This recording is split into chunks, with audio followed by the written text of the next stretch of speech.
Logical operators in C and C++ च्या ट्युटोरियलमध्ये आपले स्वागत.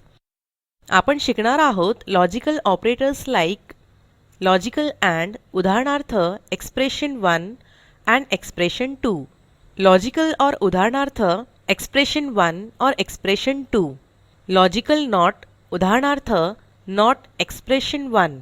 उदाहरणाद्वारे पाहू. ह्यासाठी उबुंटू 11.10 ही ऑपरेटिंग सिस्टीम, जीसीसी आणि G++ कंपाइलर वर्जन 4.6.1 वापरणार आहोत. लॉजिकल ऑपरेटर्स बद्दल जाणून घेऊ. सी आणि C++ मध्ये 0 व्यतिरिक्त कुठलीही व्हॅल्यू ट्रू असते. नॉन झिरो म्हणजे ट्रू, 0 म्हणजे फॉल्स. लॉजिकल एक्सप्रेशन ट्रू साठी 1 आणि फॉल्स साठी 0 रिटर्न करते. लॉजिकल ऑपरेटर्स उदाहरणाद्वारे समजून घेऊ. हा सी मधील लॉजिकल ऑपरेटर्सचा प्रोग्राम आहे. मेन ब्लॉक मध्ये व्हेरिएबल्स a, b आणि c ही इंटिजर्स म्हणून घोषित केले आहेत. printf स्टेटमेंट प्रॉम्प्ट करेल enter the values of a, b आणि c. scanf statement variable a, b आणि c साठी यूजर कडून इनपुट घेते. a, b आणि c पैकी सर्वात मोठी व्हॅल्यू शोधण्यासाठी तुलना करू. एकाच वेळी तुलना करण्यासाठी लॉजिकल एंड वापरतात. लॉजिकल एंड ने ट्रू व्हॅल्यू देण्यासाठी सर्व कंडिशन्स ट्रू असाव्या लागतात. फॉल्स कंडिशन सापडल्यावर पुढच्या एक्सप्रेशनचे मूल्यमापन होत नाही. म्हणजे एक्सप्रेशन a c चे मूल्यमापन जर a b हे ट्रू असेल तर होईल. जर a b असल्यास एक्सप्रेशनचे मूल्यमापन होणार नाही. आधीची कंडिशन ट्रू असल्यास याचे मूल्यमापन होईल. नंतर b c चे होईल. कंडिशन जर ट्रू असेल b इज ग्रेटेस्ट असे दिसेल.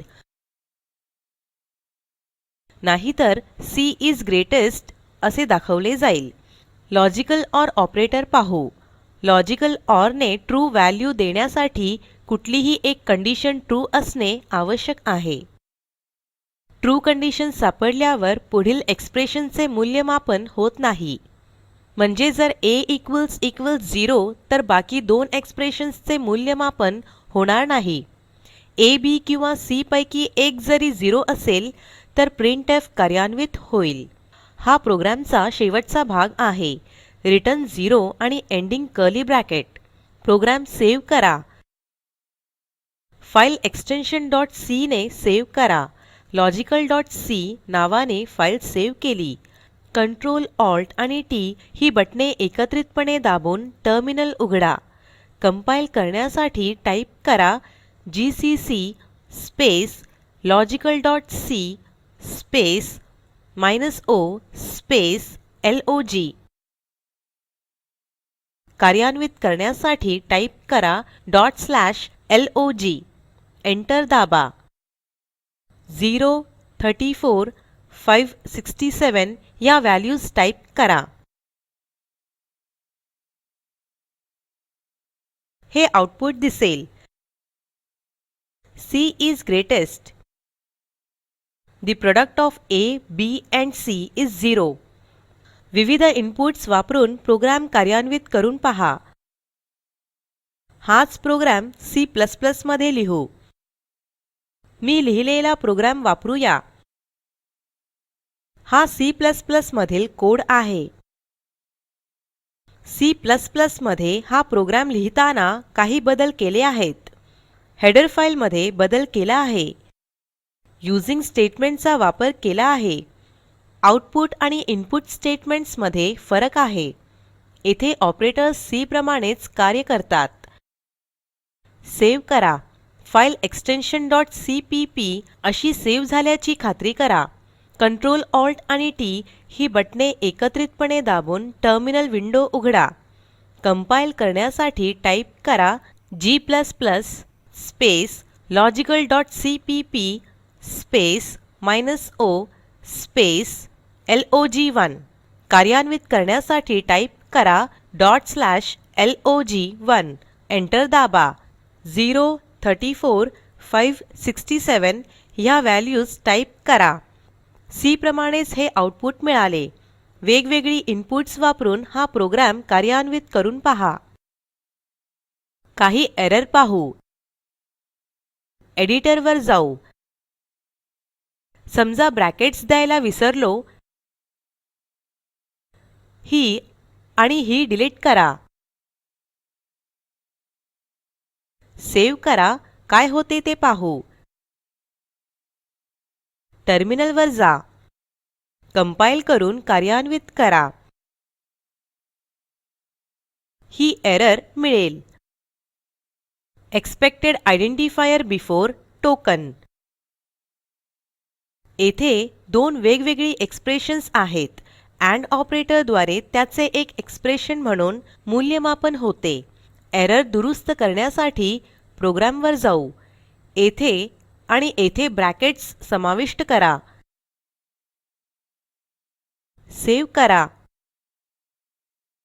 टर्मिनल वर जा. कंपाइल करून कार्यान्वित करा.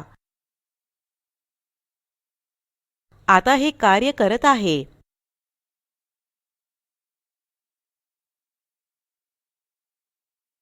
आता थोडक्यात आपण शिकलो लॉजिकल एंड, उदाहरणार्थ a greater than b and a greater than c. Logical or उदाहरणार्थ a इक्वल्स 0 और b इक्वल्स 0 और c इक्वल्स 0. असाइनमेंट यूजर कडून दोन नंबर्स इनपुट म्हणून घेणारा प्रोग्राम लिहा. ते दोन नंबर्स समान आहेत की नाहीत हे नॉट ऑपरेटर द्वारे तपासा. Hint a not equal to b. प्रकल्पाची माहिती दिलेल्या लिंकवर उपलब्ध आहे, ज्यामध्ये तुम्हाला प्रोजेक्टचा सारांश मिळेल. जर तुमच्याकडे चांगली बँडविड्थ नसेल तर आपण व्हिडिओ डाउनलोड करूनही पाहू शकता.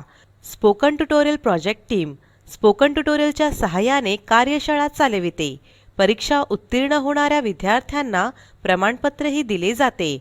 अधिक माहितीसाठी कृपया contact@spoken-tutorial.org वर लिहा. स्पोकन ट्युटोरियल प्रोजेक्ट हे टॉक टू टीचर या प्रोजेक्टचा भाग आहे.